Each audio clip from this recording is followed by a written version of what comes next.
Agora são 8h07. A conspiração que destruiu o Estado de Direito no Brasil. Esse é o título do artigo escrito por Patrick Mariano, ele que é advogado criminalista, mestre em Direito pela Universidade de Brasília, integrante da Rede Nacional de Advogados e Advogadas Populares. Também por Márcio Sotelo Felipe, advogado, foi procurador-geral do Estado de São Paulo, é mestre em Filosofia e Teoria Geral do Direito pela USP. E também por Giane Ambrósio Álvares, que é advogada também da Rede Nacional de Advogados e Advogadas e mestre em Processo Penal pela PUC de São Paulo. E a gente vai falar com o Patrick Mariano, um dos autores desse artigo que já está viralizando nas redes sociais. Olá, Patrick, bom dia. Você que está falando aqui por Skype. Olá. Tudo bem? Bom dia. Tudo bem? Bem. Patrick, um prazer recebê-lo. Eu queria que você falasse aqui sobre o teor, né, forte que tem esse artigo que vocês publicaram, inclusive, aqui na CULT, né? E vocês começam dizendo que essa matéria publicada, né, pelo Intercept, né, na denúncia de domingo, traz elementos suficientes para, em tese, fundamentar a convicção de que procuradores da Lava Jato e então juiz Sérgio Moro teriam praticado o crime previsto no artigo 288 do Código Penal, antes denominado de quadrilha ou bando e agora associação criminosa. São criminosos, Patrick? Moro e os Olha, procuradores? do que a gente tem até agora, não é? Ainda há expectativa que venham mais elementos, mas do que se tem até agora, a gente pode apontar, sim, um conluio, uma forma de atuação que vai muito além dos limites da lei orgânica da magistratura e da lei orgânica do Ministério Público, né?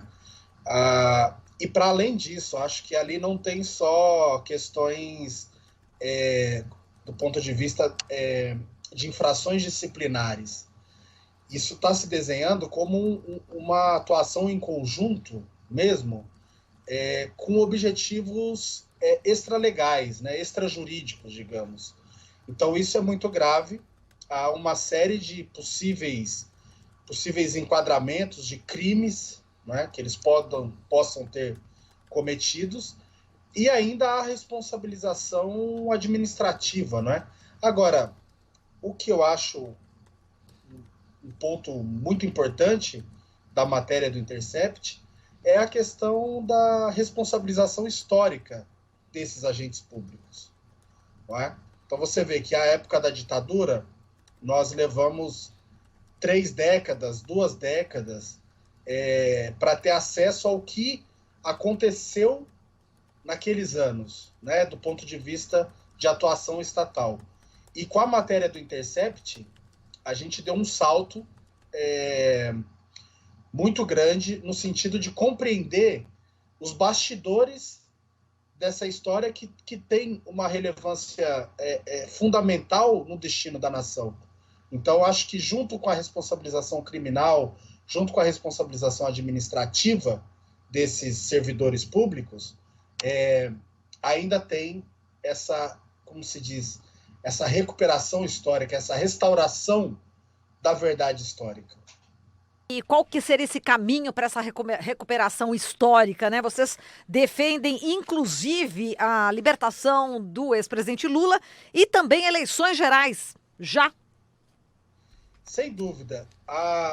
Qual é a principal vítima, né? Qual é o principal resultado dessa atuação criminosa desses agentes públicos? De fato, é a prisão do principal líder popular do país, no caso o ex-presidente Lula, e sua retirada da cena política, né? Então, a primeira injustiça histórica a ser reparada, de fato, é a sua liberdade, né? Esse é um primeiro inafastável ponto. Você não tem como falar em qualquer restauração histórica do que aconteceu depois das matérias do Intercept sem a liberdade do ex-presidente Lula. Esse é um primeiro passo. O segundo passo vai ter que ser um rearranjo institucional no Brasil, que eu não sei se há capacidade para ser feito, mas que haverá de ser feito. Haverá feito uma recomposição política no país, e isso pode implicar em eleições gerais, pode implicar em uma série de outros fatos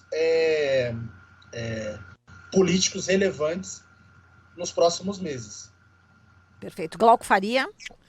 Bom dia, Patrick. Aqui a gente tem um monitor ligado no estúdio ao lado, onde passa aqui um telejornal da Globo, Bom Dia Brasil.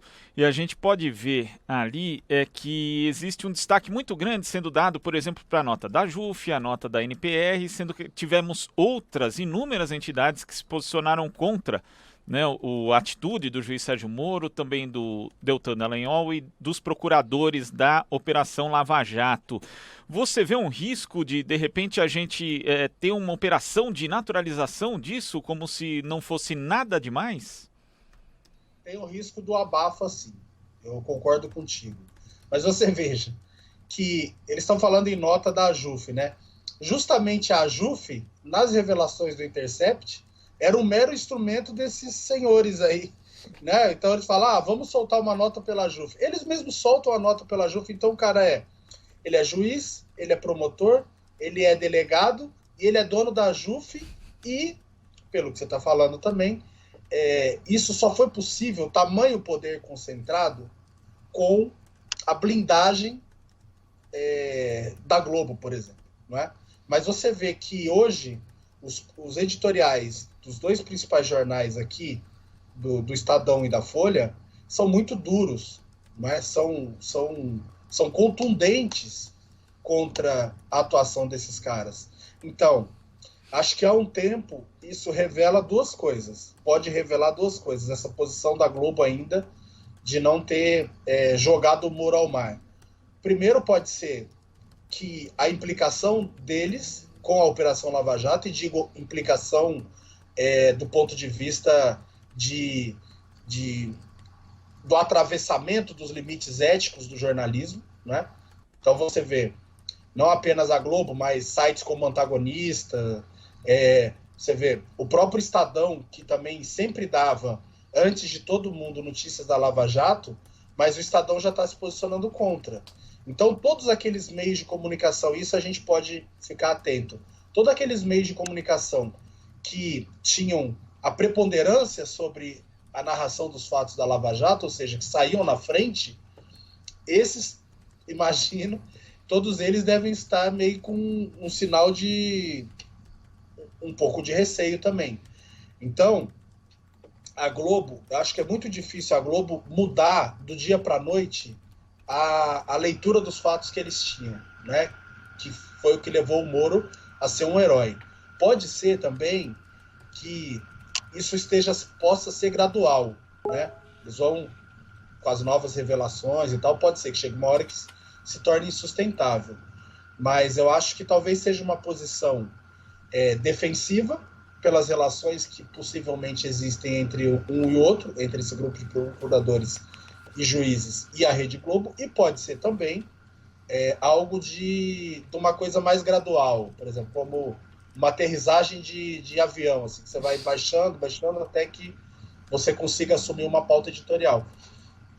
Exato. Eu vejo dessa forma. Ontem, não sei se chegou a ver, Patrick, Jornal Nacional, eles falaram, né, das denúncias do Intercept no primeiro bloco, né, e depois o assunto desapareceu, praticamente, né? E a gente lembra que na Lava Jato, todos os blocos do Jornal Nacional sempre estavam ali martelando, né, a Operação Lava Jato, enaltecendo o Moro, como você falou, e agora, né, eles deram uma ampla abertura para o Dallagnol explicar, então fica aquela coisa, não, estão atacando a Operação Lava Jato, é hacker, enfim, não sei se você chegou a acompanhar, mas eu estou te falando que realmente ontem portas abertas para a explicação, né, do procurador Dallagnol. Eu acho que eles estão ajudando, né? Então eles devem... Porque o vídeo do Dallagnol é muito ruim também. A explicação dele é muito ruim. A nota do Sérgio Moro é muito ruim. Então, não só do ponto de vista jurídico, mas de qualquer aspecto, se você olhar as manifestações deles, são muito fracas, não é? Então, essa história de, estão tentando acabar com a Lava Jato, eles vão mobilizar as personalidades que eles têm em redes sociais e tal, mas porque ninguém está falando de acabar, né? Por exemplo, a questão não é essa.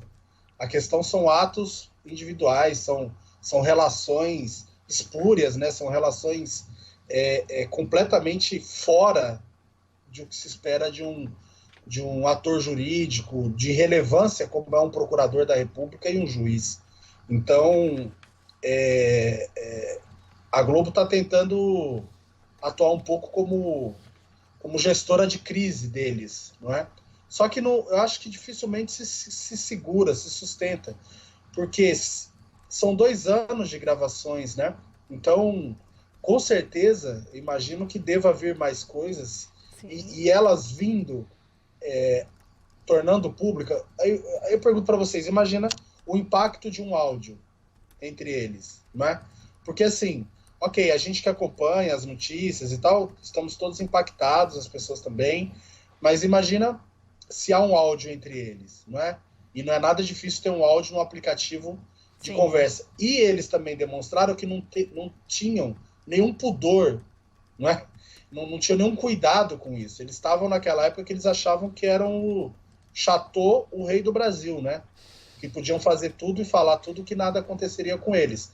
Então, essa forma leviana de tratar assuntos sérios, que são o destino da vida das pessoas, que são a história do país, eles acabaram com famílias, né? Essas pessoas destruíram reputações, levaram que as pessoas, algumas à morte, né? Atuaram com essa coisa das delações, uma forma de tortura.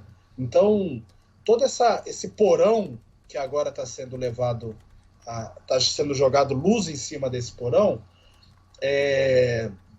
vai mostrar muito mais coisas, eu imagino. E aí vai ficando insustentável. Tá, eu acho que vamos tocar num ponto que eu acho que mexe bastante, de certa forma, com todos os brasileiros, quando vocês colocam no texto o seguinte, né? Não se trata nem de esquerda, nem de direita, mas de decência. Esse é um ponto para a gente explorar um pouco, hein, Patrick? Eu acho que está além disso, né? Você vê, por isso que colunistas até da direita mesmo têm se surgido contra isso. No Congresso também a gente vê uma reação de partidos do aspecto muito além da esquerda, porque esse método de atuação estatal, ele é um método paralegal, é uma coisa paramilitar, digamos, quase, que é uma coisa, quase que um comportamento miliciano, usando poderes do Estado, né? Então eles usaram a Procuradoria da República de Curitiba, usaram a Justiça Federal de Curitiba como se fosse uma milícia, não é? Como se fosse um grupo com objetivo claro, e sem nenhum receio de práticas de crimes ou de desrespeito a código de ética, a lei orgânica que rege as 2 carreiras, né? Então, de fato, é impactante. Perfeito, Patrick. A gente agradece aqui a sua participação. Forte abraço para você. E a gente está encaminhando também esse texto, né, de vocês para a Rede Brasil Atual, esse que é a conspiração que destruiu o Estado de Direito no Brasil. Um grande abraço para você, Patrick. Um abraço, e eu que agradeço vocês e parabéns pelo trabalho, viu? Muito obrigada. Falamos aqui com o Patrick Mariano, ele que é advogado criminalista, mestre em Direito pela Universidade de Brasília, integrante da Rede Nacional de Advogados e Advogadas Populares.